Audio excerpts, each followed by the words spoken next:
Hi.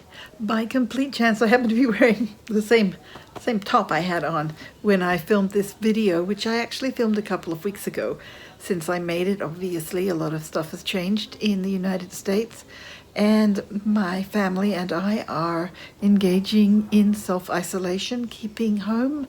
Jane is working from home, my husband is working from home, and, I always work from home.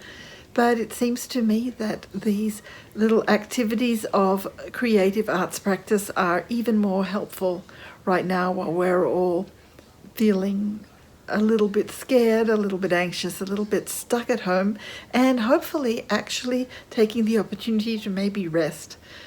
I've made a blog post about it, and I hope you will read that. I'll put the link below. And in the meantime, I hope you do continue to enjoy this video, even if it is a little more cheerful than maybe some of us are feeling right now.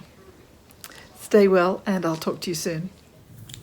Hi everybody, welcome back to my channel. I'm here today to tell you a little bit about my plans for the Creativity Blast blog and what I've been doing to enhance my own creative practice. Last month, I did a thing that was a month of scrapbook sketches, and I used mostly the app canva.com, which is one of my favorite places to do graphics work.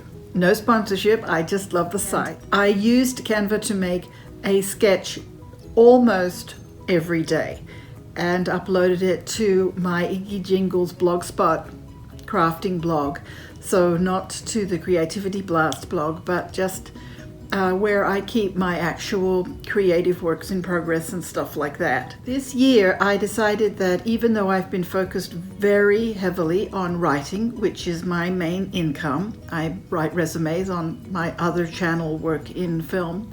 You would find videos about resumes, but that's a whole other thing. I write a lot of information for people who are job seekers, but it's very text-based. So that being said, I decided that I really was missing a reason to get into some hands-on creative work, more in the arts side of things. I have a dual dream. I dream of enormous success as a writer, but I also want success as a visual artist, primarily in textile arts.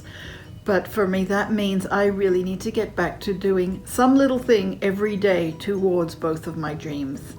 Earlier this year, I did the Mel Robbins Best Decade Ever program. It's, I believe, still available on her website, melrobbins.com. Again, no sponsorship. It's just a program that I really loved, and I got some great insights into why I have particular goals and dreams.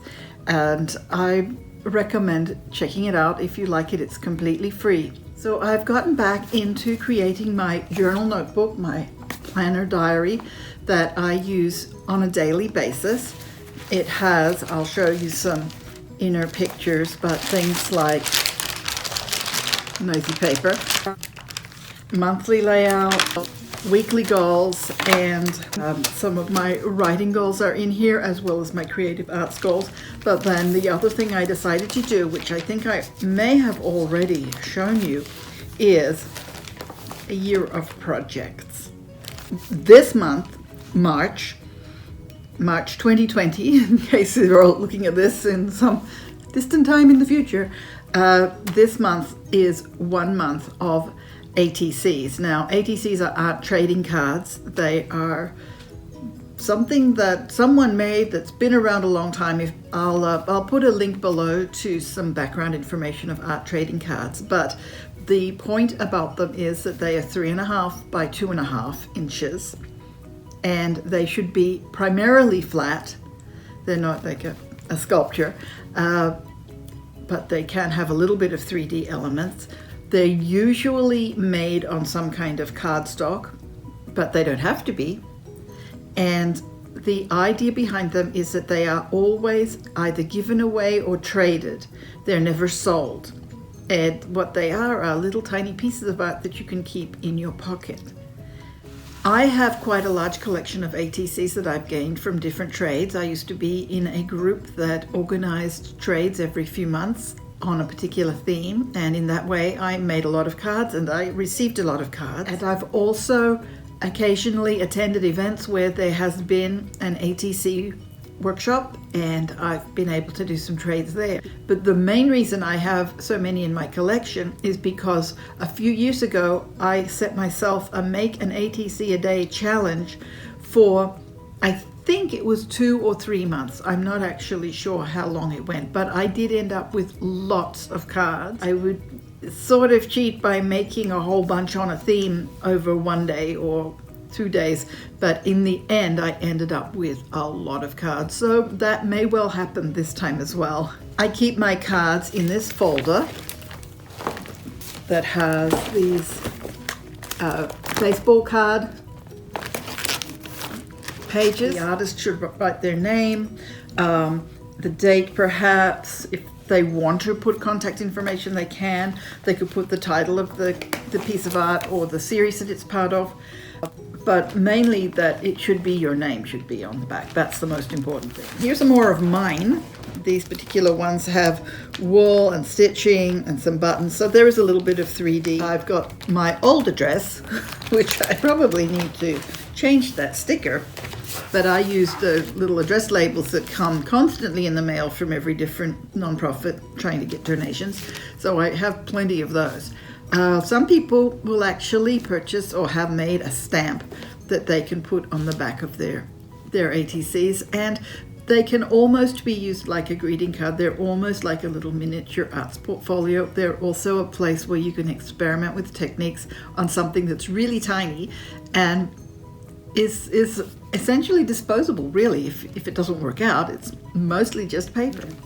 Sleeves that I can put my cards in to send them or give them so that they don't stick to other things or whatever. Some people make whole frames or canvases using art trading cards. Other people keep them in a specially decorated box or whatever. I mean, I don't know what people do. They do different things.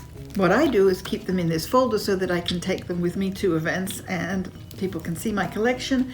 And my collection is always growing because people want some of my old ones.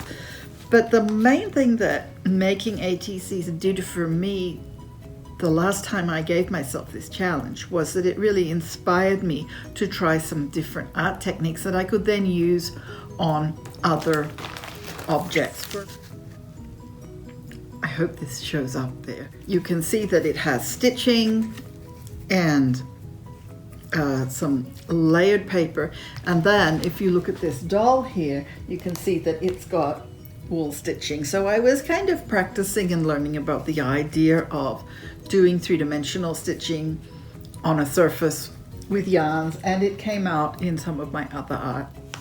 It's a nice creativity jumpstart, and you know what? It's nice sometimes to just look at pretty things. You know what else? There is no age limit. I have great little cards that were made by young children who happened to be at an event and were just having the time of their life creating these little tiny pieces of art. Suppose you have a whole bunch of basically washes that you were doing for some reason and it didn't work out. You can cut them up and use them as the foundation for art trading cards or whatever you like. So I hope you will follow along a little bit. I will try and post images of my art trading cards as I make them over the month of March. The idea of creating a month of some kind of challenge is something that can be a great jumpstart too. I hope that you will let me know in the comments below if you're going to join me, participate in making a month of art trading cards, or if you have another project that's kind of a month long where you do some little thing every day. I'm going to keep you posted on what the rest are for the year. In fact, I will even tell you. April, party favor ideas. May is going to be altered paper clips, which is a challenge that came from a design team. I was on the Scrap Perfect design team. Scrap Perfect makes wonderful crafting products, including best glue ever and best cleaner ever. Anyway, bunch of products. Scrapperfect.com. June. Favorite quote printables. Oh, that's fun. Scrapbook embellishments in July. I don't know, but I want to make some different patches for patchworking, future patchwork work. Quilting. decoupage, some textile arts, maybe some hanging arts. I've got a few ideas going on back there in my brain. September is going to be embroidery stitches. You see that follows on from the patches, I think. October, holiday ornaments. I'm going to try and get a month of holiday ornaments in, and a little early, I hope. That's why I'm doing them in October. November, I'm going to go right back to basics and do black and white ink drawings every day. That makes me feel a little nervous. Where is it? Oh, haikus. So I'm going to end the year with some writing, a month of haikus, which gives me a chance to think about it, and it also hopefully won't be quite as time consuming, and there's a pragmatic reason for choosing something that's a writing exercise, because I won't have to get out a whole lot of stuff during the extremely busy month of December. If you're anything like me, you spend December with holiday preparations, Christmas gifts, getting up the tree, other decorations. There are all kinds of holiday end-of-year celebrations going on in December, and it's just a very busy month for me, and probably for everyone. So haikus hopefully will be a moment in the day when I can take a moment to sit calmly and think and breathe, and that will be fun. So if you like this video, please subscribe to my channel, ring the little bell for notifications. I'm going to be posting irregular updates. I'm sorry I can't choose a day at this time. If you do enjoy this channel, please watch another video. I have a lot of follow along how-to videos. Well, not a lot, a few, but getting more and more. And if you are interested in finding work in either film production or in television or theater, please visit my other channel, Work in Film, where I have a multitude of videos about finding work in entertainment. In the meantime, happy creating, and I'll see you soon. Bye.